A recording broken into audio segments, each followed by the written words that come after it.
Welcome to our channel. Today we how to uninstall Productboard integrations and analytics connections, beginner guide step by step clearly.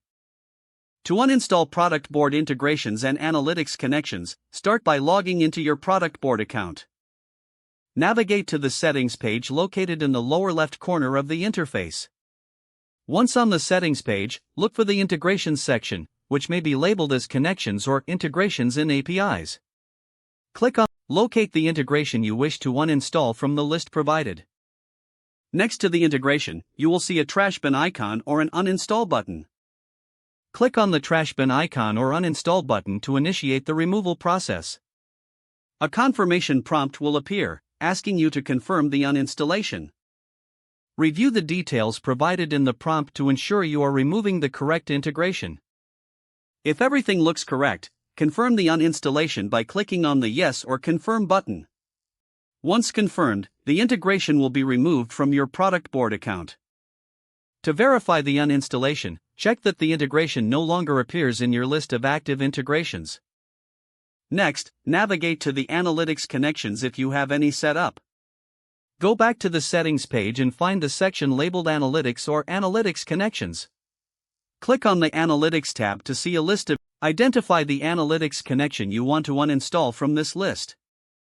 Similar to the integration step, locate the trash bin icon or uninstall button next to the connection. Click on it to begin the uninstallation process for the analytics connection. A confirmation prompt will appear, asking you to confirm your decision. Review the details and then click Yes or Confirm to proceed. After confirming, the analytics connection will be removed from your account. Lastly, refresh the page to ensure all changes are saved and the integrations are no longer listed.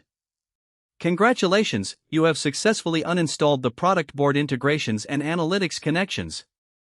If the page does not load, refresh the browser or try again in a private or incognito window. Make sure you are using the correct email address, then retype it carefully to avoid small typos. If your password is not accepted, use the reset option and create a new strong password you can remember. Check your spam folder for verification or security emails, then complete any requested confirmation steps. Enable two-factor authentication if available to improve account security and reduce unauthorized access risk. After signing in, review your profile details so your contact information and settings are accurate and current. If you see an error message, note it down and try again after restarting your device and internet connection. Don't forget to like this video and subscribe to our channel for more step-by-step tech guides.